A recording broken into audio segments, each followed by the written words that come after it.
Selamat berjumpa dalam kasih Kristus. Kami ucapkan kepada Opa Oma, Bapak Mama, saudara-saudari seiman dalam Kristus yang mengikuti ibadah dari rumah secara online. Kita bersyukur atas kasih Tuhan yang telah menyatukan kita dalam perayaan Minggu Sengsara ke-6 pagi ini. Marilah dengan hati penuh syukur kita menghampiri hadirat Tuhan sambil menyanyikan lagu Saat Pagi Hari.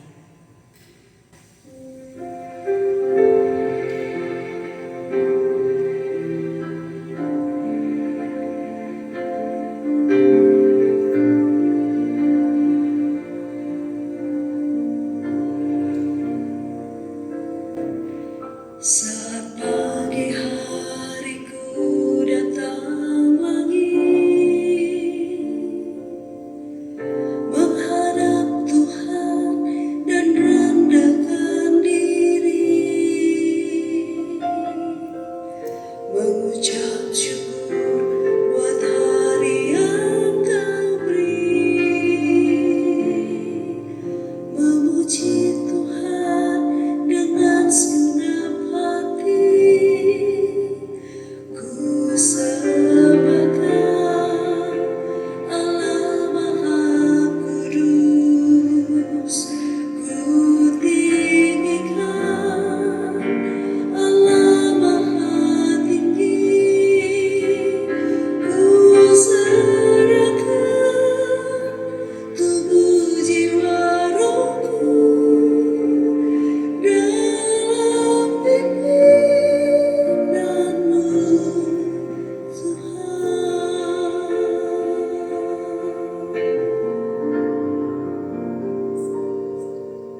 Saat pagi hariku datang lagi, menghadap Tuhan dan rendahkan diri, mengucap syukur buat hari yang Kau beri,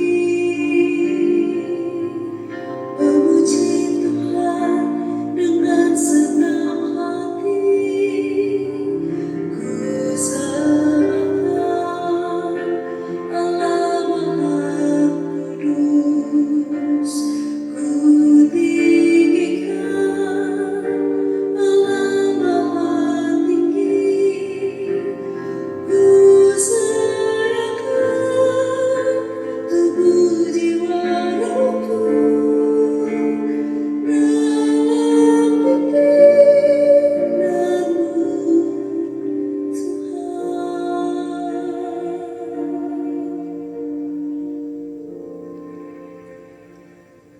Ibadah saat ini jadilah dalam nama Bapa, Anak, dan Roh Kudus. Kasih karunia dan damai sejahtera dari Allah di dalam Tuhan kita Yesus Kristus menyertai Opa Oma, Bapak Mama, saudara-saudari sekalian. Amin. Jemaat yang dikasihi Tuhan, di Minggu Sengsara, Minggu ke-6 pagi ini, kita mengingat perjalanan kesengsaraan Kristus demi menghapus dosa kita sebagai manusia fana. Kita dituntun untuk berefleksi dengan keberadaan diri di dalam dunia ini. Karena itu, firman yang menuntun kita sebagai nats pembimbing dalam ibadah pagi ini terambil dari kitab Mika pasal 6 ayat 8. Begini bunyi firman Tuhan.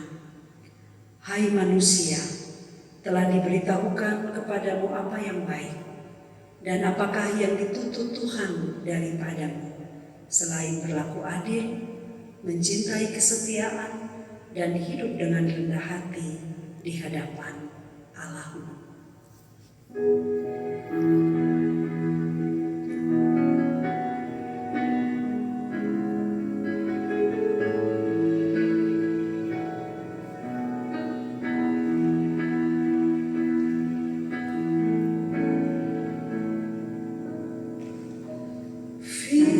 Firman-Mu pelita bagi kakiku,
Tibalah saatnya berita firman Tuhan akan diberitakan untuk kita. Marilah kita berdoa sebagai persiapan diri kita menyambut kebenaran firman Tuhan.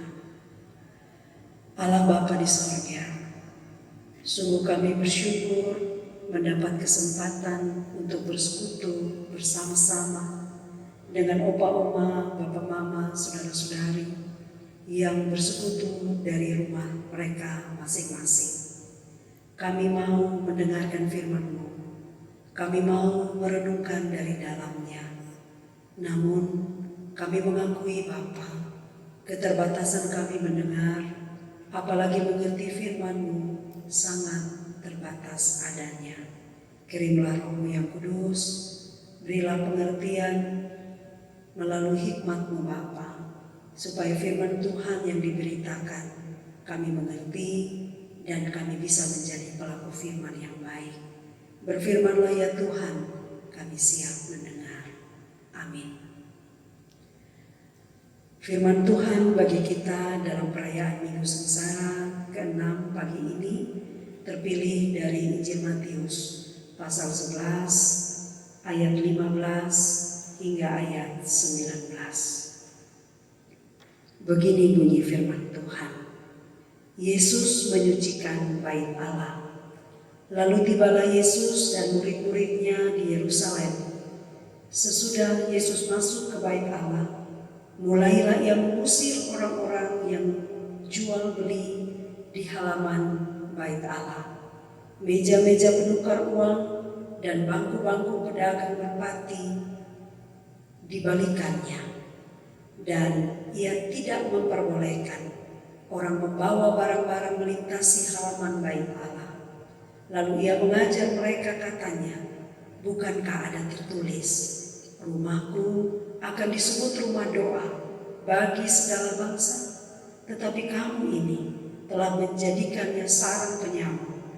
Imam-imam kepala dan ahli-ahli Taurat mendengar tentang peristiwa itu dan mereka berusaha untuk membinasakan dia, sebab mereka takut kepadanya. Melihat seluruh orang banyak takjub akan pengajarannya. Menjelang malam mereka keluar lagi dari kota. Demikianlah firman Tuhan. Berbahagialah orang yang mendengar firman Allah dan pelihara firman itu di dalam hidupnya tiap-tiap hari. Hosiana.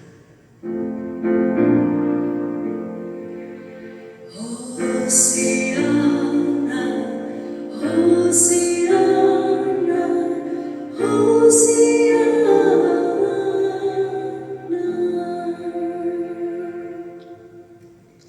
Salam, opa oma, bapak mama, saudara-saudari yang terkasih dalam Tuhan. Kita bersyukur Tuhan mempertemukan kita kembali di minggu perayaan Sengsara Kristus, minggu yang ke-6. Minggu ini kita akan belajar dari tema berkomitmen untuk menegakkan kebenaran. Opa oma, bapak mama, saudara-saudari, ada perbedaan peristiwa penyucian bait Allah yang ditulis oleh 4 kitab Injil. Injil Yohanes menulis peristiwa penyucian terjadi di awal pelayanan Yesus. Tepatnya ketika Yesus selesai melakukan mujizat dalam pesta perkawinan di Kana. Namun 3 Injil yang lain, Matius, Markus, dan Lukas, menulis peristiwa penyucian bait Allah terjadi di akhir dari pelayanan Yesus. Ketika Yesus memasuki Yerusalem, ia dielu-elukan di sana, kemudian dia melakukan penyucian bait Allah. Penyucian bait Allah yang dilakukan oleh Yesus beralasan berangkat dari pengalaman Yesus tentang praktek ketidakbenaran dan ketidakadilan bagi kaum miskin yang datang beribadah di bait Allah. Hal yang tentu mengherankan bagi kita. Bagaimana Yesus datang ke bait Allah, lalu Yesus membersihkan tempat yang dikenal bait Allah itu sudah menjadi tempat suci.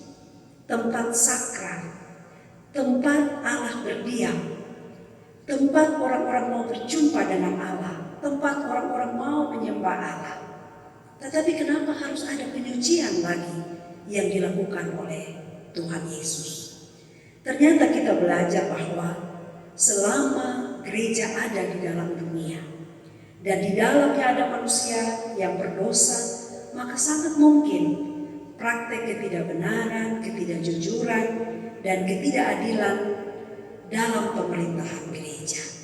Para pedagang pada waktu itu mereka membangun kerjasama dengan pemimpin-pemimpin agama dan mereka mengotori bait Allah. Bait Allah yang kudus, tempat ibadah, mereka jadikan menjadi pusat ekonomi curang.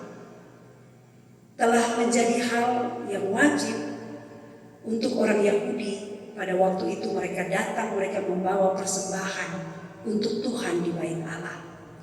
Mereka membawa hewan kurban, harus membawa, tetapi tidak sekedar membawa sesuka hati mereka atau pakai mereka punya standar. Harus sesuai dengan standar hukum Taurat. Karena jarak tempuh yang jauh ke bait Allah, yakni di Yerusalem, tidak semua orang bisa membawa hewan kurban dari tempatnya masing-masing. Maka pada waktu itu bisa jadi orang hanya membawa uang dan sampai di sana mereka membeli. Tetapi kalau ada orang-orang yang membawa hewan kurban, maka terjadi permainan di bait Allah oleh pemimpin-pemimpin agama. Bisa jadi ketika mereka mengecek, mereka bilang bahwa hewan-hewan kurban yang dibawa itu tidak layak. Maka mereka tidak mungkin lagi pulang dan menukar hewan kurban mereka di tempat asal mereka. Maka mulailah mereka bekerja sama, pemimpin-pemimpin agama itu, para imam dengan pedagang-pedagang, mereka lalu menjual hewan-hewan kurban dengan harga yang tinggi. Begitu pula mata uang Romawi yang mereka pakai sehari-hari harus mereka tukar lagi sebelum mereka bawa sebagai persembahan dengan mata uang khusus untuk dipersembahkan di bait Allah. Dalam proses penukaran terjadi lagi ketidakjujuran. Para penukar uang berusaha ambil untung lebih dari mereka yang datang menukar uang. Nah, praktik-praktik seperti ini jelas membuat mereka yang datang beribadah sangat terbebani. Mereka kehilangan sukacita, mereka tidak merasakan kedamaian. Di dalam halaman bait Allah, mereka mengalami pemerasan karena tindakan kejahatan yang dilakukan oleh para pejabat gereja dan pedagang. Tuhan Yesus tidak tinggal diam melihat praktek yang terjadi. Baru saja Yesus dielu-elukan sebagai yang datang dalam nama Tuhan. Maka ketika Yesus melihat praktek-praktek yang seperti itu, Yesus selalu menunjukkan kuasanya. Untuk mereka yang bertindas, Yesus membela mereka mati-matian. Dan Yesus menunjukkan perlawanannya kepada mereka yang melakukan ketidakbenaran dan ketidakadilan. Tindakan Yesus pada waktu itu cukup frontal. Yesus mencambuk, Yesus mengusir, Yesus membalikan meja penukar uang para pedagang itu. Maka bisa kita bayangkan orang-orang yang suka mengambil untung, mereka jelas kaget dan mereka sangat marah. Mereka membenci Yesus. Semakin ada bibit-bibit kebencian yang berkobar-kobar di hati mereka, semakin kuat upaya mereka untuk membunuh Yesus. Namun itulah Yesus, Bapak Ibu, Bapak Oma, saudara-saudara. Kedatangannya seperti yang kita renungkan minggu lalu, mencari, membebaskan mereka yang tertindas tanpa peduli dengan kepentingan kelompok golongan tertentu. Yesus tahu resiko yang harus ia tanggung itu tidak ringan, sangat berat. Namun prinsip dalam menjalankan misinya adalah seperti yang tertulis dalam Matius 5 ayat 10. Berbahagialah orang yang dianiaya oleh sebab kebenaran, karena mereka lah yang mempunyai kerajaan surga. Sebagaimana risiko yang Tuhan Yesus harus tanggung ketika ia memilih untuk menegakkan kebenaran, kita juga temukan orang-orang yang memilih untuk menegakkan kebenaran tidak selalu mendapat sambutan, tidak selalu mendapat penghargaan. Mereka malah dibenci, difitnah, bahkan mungkin sebagian dari pejuang-pejuang kebenaran dan keadilan malah mati atau mendapatkan perlakuan-perlakuan yang sangat keji. Namun penyertaan Tuhan selalu ada bagi setiap orang yang mau memberikan dirinya untuk menegakkan kebenaran dan keadilan dalam dunia. Apalagi sebagai pengikut-pengikut Kristus, kita belajar dalam sejarah gereja bagaimana Tuhan menyucikan bait Allah, mengingatkan kita bahwa sepanjang perjalanan gereja, proses penyucian di dalam tubuh gereja tidak boleh berhenti. Karena gereja terdiri dari banyak anggota. Kita datang bersekutu dengan rupa-rupa motivasi dan kepentingan. Tuhan mau kita terus mengalami pemurnian. Apalagi kita semua ini berada dalam satu tubuh. Sebagaimana teks bercerita, Tuhan tidak mau dalam satu tubuh Kristus kita menjadi anggota yang tidak saling menopang, yang kuat menindas yang lemah, memanfaatkan kelompok yang lemah untuk keuntungan diri. Mereka yang kuat malah memeras yang miskin untuk memperkaya diri. Praktek-praktek seperti ini jelas tidak Tuhan kehendaki. Tujuan Tuhan menyatukan kita dalam satu tubuh, dan Kristuslah yang menjadi kepala adalah apa? Agar kita saling menolong, yang kuat menopang yang lemah, yang lebih menolong yang berkekurangan. Kristus yang adalah kepala atas diri kita akan marah jika dia melihat anggota-anggotanya hidup di luar dari kebenaran, hidup di luar dari keadilan. Sebagaimana kepala atas kita, Kristus mengatakan, "Akulah jalan kebenaran dan hidup." Maka kita yang adalah anggota-anggota tubuh Kristus harus hidup dalam kebenaran. Jika kita menyimpang dari jalan kebenaran, maka jelas kita seperti ranting yang memilih terpisah, yang memilih untuk tidak mau lagi menempel pada pokok anggur. Maka apa yang terjadi? Kita pasti binasa, kita pasti mati, kita tidak akan menghasilkan apa-apa. Hidup menegakkan kebenaran adalah hal yang wajib bagi saudara dan saya. Kristus sudah menunjukkan teladan bagi kita, menegakkan kebenaran dalam karya pelayanannya. Ada seorang teolog yang juga pendeta Dominikan dari Peru bernama Guterres. Ia membawa sebuah ajaran tentang teologi pembebasan kepada orang-orang miskin, orang-orang yang dibuang dalam masyarakat. Menurutnya, proses pembebasan itu menyangkut semua dimensi dalam kehidupan manusia, baik jasmani, rohani, individual, secara sosial, semua.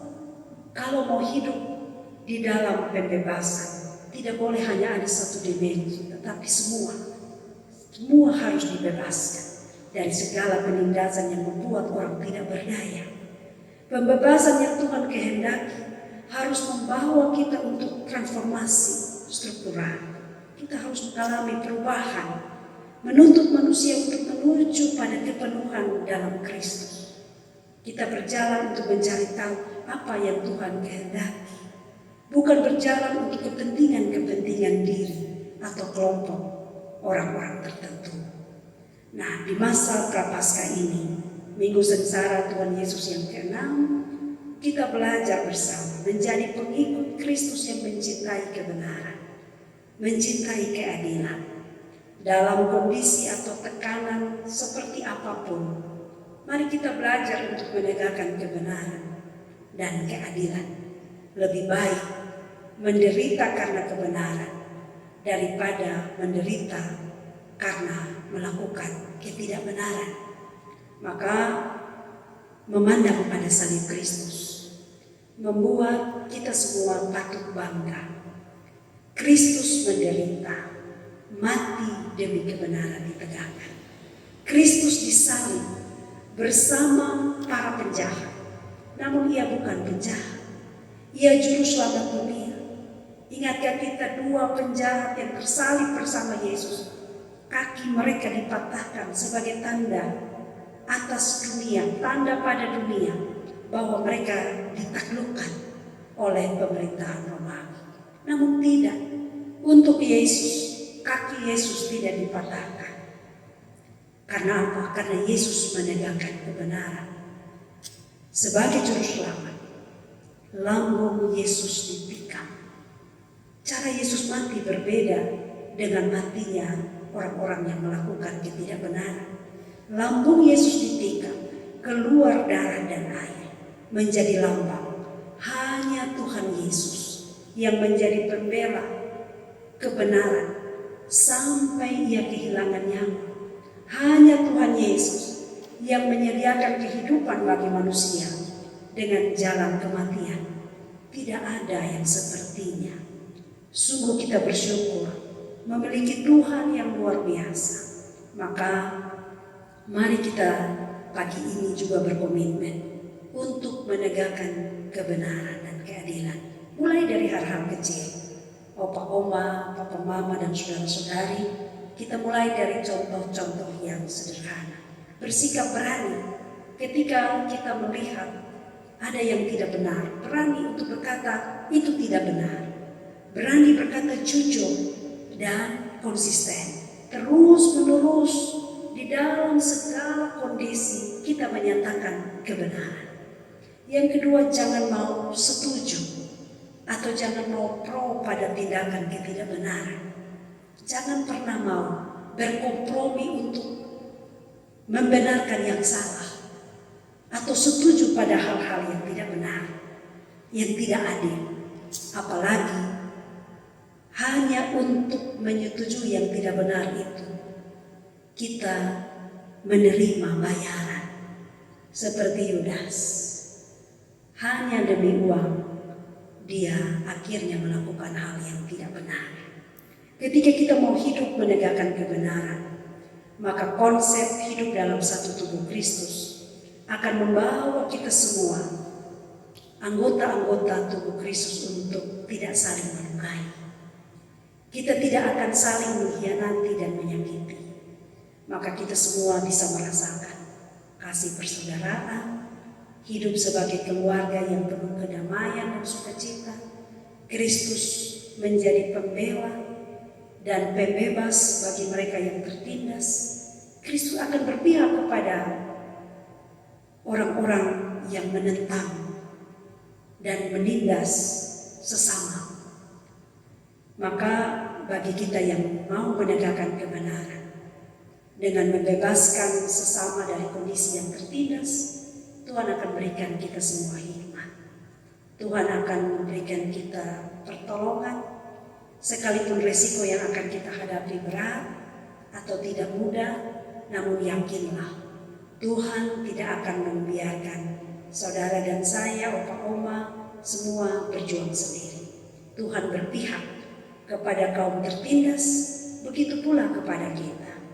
Kemenangan Kristus menegakkan kebenaran dalam dunia menjadi bukti kasih Allah, bukti bahwa Dia tidak akan melepaskan setiap orang yang menegakkan kebenaran. Kita ada di dalam pelukannya. Tuhan akan topang kita. Maka mari selamat menjalankan komitmen diri, menegakkan kebenaran. Tuhan akan senantiasa menyertai perjalanan hidup kita. Amin.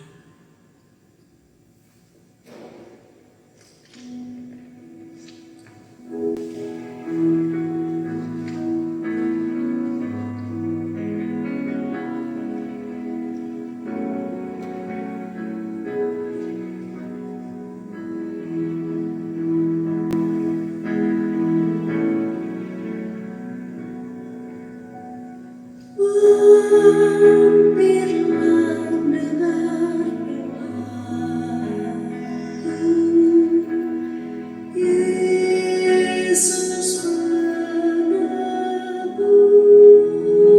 menebus, orang lain kan diri.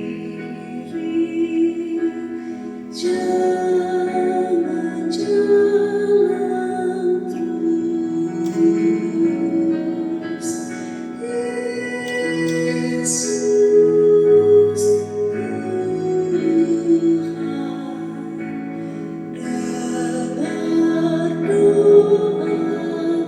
doaku. Orang lain kan diri. Jangan jalan terus.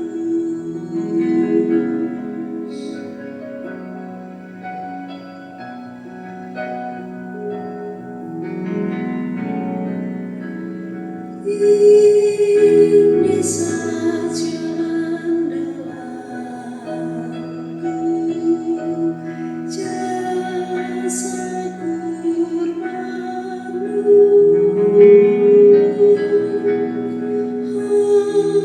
Hatiku yang hancur buatlah sabda.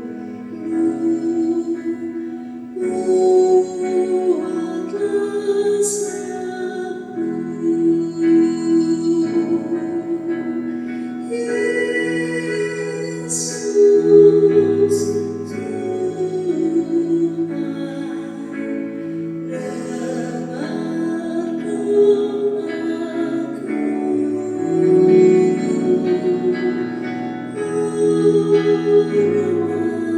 kan diri. Jangan jalan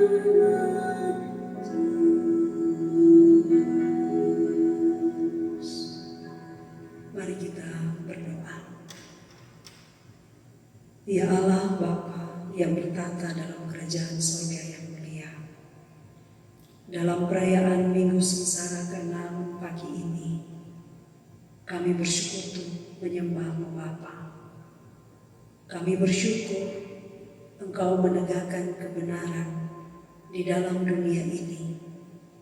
Engkau telah memberikan contoh bagi kami bagaimana kami harus hidup. Sebagaimana Kristus telah menegakkan kebenaran dengan risiko yang sangat berat sampai akhirnya mati di kayu salib, begitu juga kami. Kami tidak boleh takut akan risiko, dan akhirnya kami tidak menjadi orang-orang yang bersaksi dan menegakkan kebenaran. Biarlah firman yang kami dengar hari ini membuat kami termotivasi bahwa kami harus berani menyatakan, menegakkan kebenaran dalam segala perkara secara terus-menerus.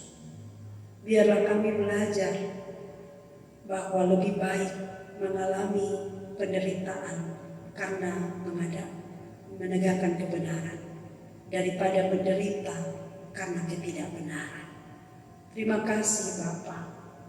Kami bersyukur Tuhan memberikan kami petunjuk, peringatan, pengajaran yang baik lewat firman ini. Biarlah kami terus menghidupi firman ini di dalam seluruh perilaku kami sehari-hari. Ya Bapa, terima kasih perjumpaan di dalam kasih boleh kami alami dengan opa oma, bapa mama, saudara-saudari, kaum lansia, disabilitas yang ada di Jemaat Hunian Pangutapen yang mengikuti ibadah secara online.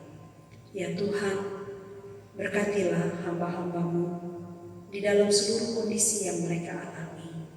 Jikalau saat ini mereka sementara mengalami kelemahan secara fisik, Tuhan berikan mereka kekuatan.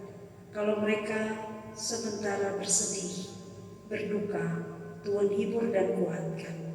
Yang sakit, Tuhan jamah dan sembuhkan. Yang merasa sendirian, Tuhan temani mereka. Biarlah hamba-hamba-Mu tetap hidup di dalam sukacita, iman dan pengharapan yang kuat, karena sesungguhnya kami tidak sendiri. Tuhan mengutus Roh Kudus untuk terus menjaga dan menemani kami. Biarlah iman kami terus bertumbuh dalam segala kondisi. Orang-orang tua yang tetap merindukan kehidupan yang baik di masa tua, sekalipun dalam kondisi fisik yang lemah. Tuhan senantiasa beri sukacita yang berlimpah-limpah, yang masih tinggal bersama dengan semua anggota keluarga, anak-anak, cucu-cucu, kami mensyukurinya. Tetapi yang tinggal sendiri, biarlah mereka tidak kehilangan sukacita, karena Tuhan ada bersama-sama dengan mereka. Kami pertaruhkan semua kaum lansia, kaum disabilitas jemaat Nilman Tapen. Diberkatilah kehidupan mereka, seluruh pergumulan mereka tiap-tiap hari, memasuki minggu baru. Biarlah Tuhan menambahkan hikmat, kekuatan, kesehatan yang cukup, sukacita yang berlimpah-limpah. Terima kasih kami boleh beribadah dalam perayaan Minggu Sengsara ke-6. Tuhan memberkati UPP, lansia, disabilitas yang mempersiapkan pelayanan secara online bersama dengan UPP Multimedia, tim Muger. Tuhan memberkati semua talenta dan karunia yang ada. Biarlah semua yang kami beri hari ini menjadi persembahan yang menyenangkan hati Tuhan. Tuhan Yesus memberkati persekutuan jemaat Nilman Tapen, seluruh rayon, 27 rayon pelayanan yang ada. Tuhan berkati seluruh majelis jemaat. Tuhan berkati. Biarlah persekutuan jemaat Nilman Tapen dibangun atas dasar kasih Kristus. Memasuki minggu baru, kami mohon Tuhan pegang tangan kami, tuntun langkah kami, kemanapun kami pergi, dimanapun kami ada. Kasih, sukacita, dan damai sejahtera Kristus tetap menaungi hidup kami. Terima kasih banyak Bapa. Kami mengakhiri semua rangkaian ibadah kami, perayaan Minggu Sengsara ke-6 pagi ini, dengan memohon berkat daripada-Mu. Kasih, sukacita, anugerah, damai sejahtera dari Allah Tritunggal, Bapa, Anak, dan Roh Kudus, menyertai memberkati opa, oma, Bapa, Mama, saudara-saudari sekalian, mulai dari sekarang ini terus kekal selama-lamanya.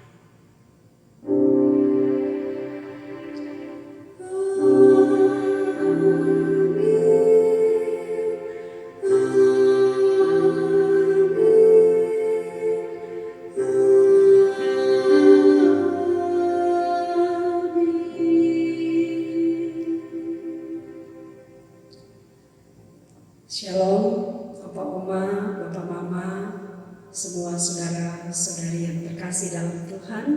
Atas nama Majelis Jemaat Nilman Tapen, saya mengucapkan selamat hari Minggu, selamat merayakan Minggu Sengsara, Minggu yang ke-6. Sukacita di dalam Tuhan senantiasa memberkati kita semua. Selamat memasuki minggu baru, sampai jumpa dalam pelayanan minggu depan. Tuhan memberkati kita semua. Shalom.